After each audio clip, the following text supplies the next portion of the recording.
With the invention of capture cards and even more basic setups such as webcams and phone cameras, it has become a no-brainer for anyone who speedruns to record their progress for documentation purposes. Thanks to this, it has become a standard for players to submit videos of their gameplay when submitting a time on any leaderboard. But what if that isn't always the case? Sometimes it isn't that simple. Not every single piece of media gets documented, and other times it does get recorded, but then mysteriously vanishes. This has happened in the speedrun community more than you may ever expect. Let's talk about it. Before I start this, I have two things. One, I just want to say that I'll be talking about some specific runners that have intentionally deleted their runs for one reason or another, and I would like to take the time to say that no one should be attacking these runners. Many that delete their times have reasons to do so far past simply a leaderboard disagreement. You never know what people are dealing with, so please respect their privacy. 2. This video will heavily lean towards many examples of runs being lost across mainline Mario games. While I do have some other examples, I just felt like I need to tell you that. Anyways, at the beginning of this year, I was contacted by someone on behalf of the Super Mario Galaxy 2 speedrun community in regards to a specific record that was suddenly wiped from the leaderboard. This was in regards to Goryuya's any% record that he held from March to November of 2022. I was asked if I had the footage of this run, and you may wonder why I would. Well, this exact run is the footage I used in my Mario Speedrun Iceberg Part 1 video. Because of this, I was able to respond, yes I do. I happen to have the entire run. I uploaded an unlisted run for them, and thanks to this, the deleted record is now archived on the community spreadsheet. So you may wonder, why was this run deleted? Well, it seems to stem from the fact of playing the game with one or two controllers. If you're not familiar, connecting and using a second controller happens to be faster over the course of a speedrun by unlocking new abilities such as being able to jump higher and being able to prevent enemies from moving. Despite this, Goryuya was able to achieve the record while using only one controller. It wasn't until his record was beaten by a two-player run that issues arose. With my and other people's understanding, he is not happy with the fact that two-player runs are allowed to be on the same leaderboard, hence he decided to wipe his run. Whatever you think about this, it's honestly weird to me that I somehow got thrown into this simply because I archived the video, and actually, it's not the first time I had access to a forgotten run.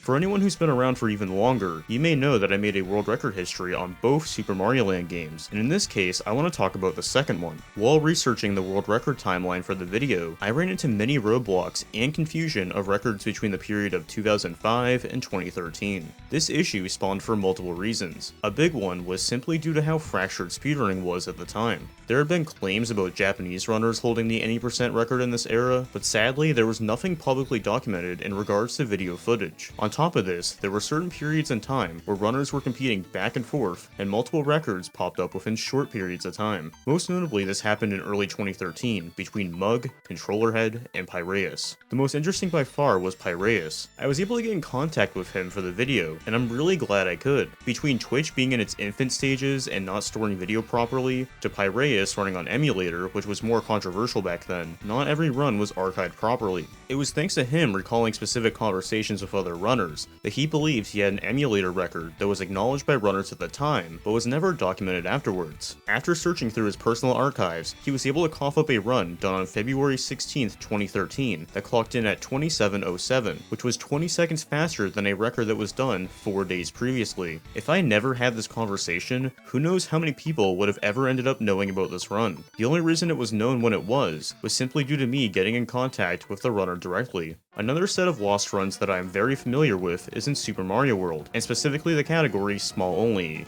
Low percent small only? The issue of the category name is the reason I'm talking about this to begin with. Let me give you some background. This run is beating the game without grabbing a single power-up. In other games, the traditional name for this kind of category has been low percent, or lowest percentage, but that's where arguments arise. Over the years, Super Mario World has moved away from more traditional names such as any% due to two reasons people will tell you. One, the game is much more complicated than that. You have many ways to warp to the credits, and there's additional glitches in the middle, such as being able to spawn an orb or a cloud, which can save time in runs. 2. The game doesn't use percentages. The game uses an exit counter. This is why many categories over time have been renamed to reflect the amount of exits you beat during the run, such as 0, 11, or 96 exit. With the term any percent being completely eliminated from the boards, low percent was the only category left with a percent sign still present in the name. And this lasted for quite a bit. This has led to so many back and forth discussions on what the name should really be. Ultimately, by early 2017, this led to a final decision to change the name to low percent small only. This could be assumed to be a compromise between those that enjoy the low percent name to those that simply refer to it as small only, which in some cases traces pretty far back. The category has since been named to just small only, but that's not what I want to talk about. At the same time, two runners have been trading the record in this run back and forth, Calco and Poggio. After the category name change on the boards, Poggio out of nowhere wiped all his runs, and we may never have footage of every small only, low percent, whatever you want to call it, record. At this moment, I can only confirm that his last record of 1446 has been archived, simply due to the fact that, well, I have it. For quite a while, the top time on the board was marked as anonymous due to the missing run, and wouldn't be replaced until Calco was able to claim the record again a couple months later. Since then, Poggio has had a change of heart, and actually got the record back in 2021, until it was beaten by... heck. Yeah, if the history of the category wasn't fractured enough, the current record as of recording this isn't even archived. In May 2022, Akimaru was able to beat the record by half a second, and nothing else really happened. Later in 2022, he all of a sudden wiped his entire speedrun.com and Twitch pages of any Mario World runs. While it's not clear why this was done, I can say that they still speedrun and have run other Mario games since. To anyone considering a world record history on this run, sorry, but you'll be struggling to find footage.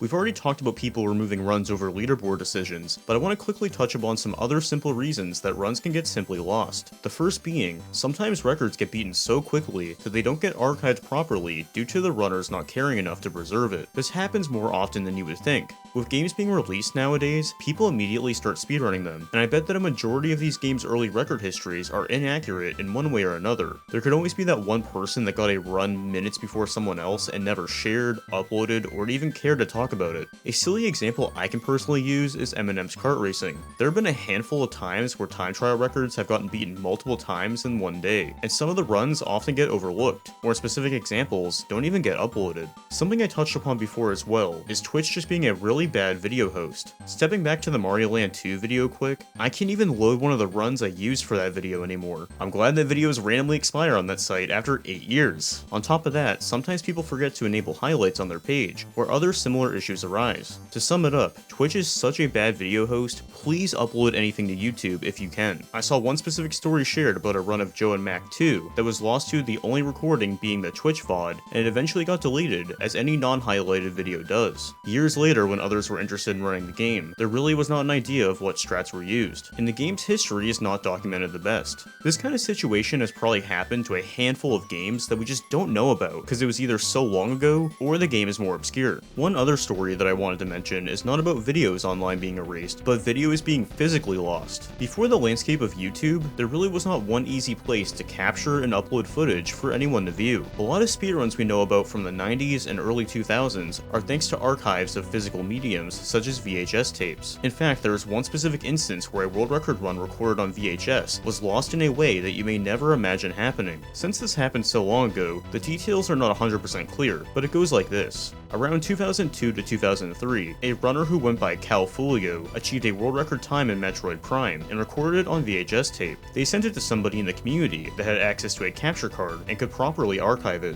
Apparently, while it was being delivered, the truck the tapes were in got involved in an accident where it crashed into a lake and permanently ruined the tapes. This sounds absolutely crazy, but I have found multiple people recounting such things happening. While physical media is not nearly as big of a concern anymore, it still kind of is to an extent. What if there are old runs exclusively sitting on hard drives somewhere that have yet to be archived? Eventually, those drives will stop working, and the contents on it will be permanently gone unless they are backed up. It's definitely a possibility. Like I talked about earlier, the Mario Land 2 I was able to recover was just sitting on a runner's drive somewhere for years. On top of that, the places we use to digitally store content are not 100% reliable either. Anything that is sitting on YouTube, Twitch, Google Drive, etc. is not guaranteed to be safe. Unlike physical media you can hold, you don't truly own everything sitting on these cloud platforms. Theoretically, any of these platforms could pull the plug on any or all content overnight. I personally had unlisted YouTube content get blocked or deleted for ridiculous reasons years later. It's actually a big issue.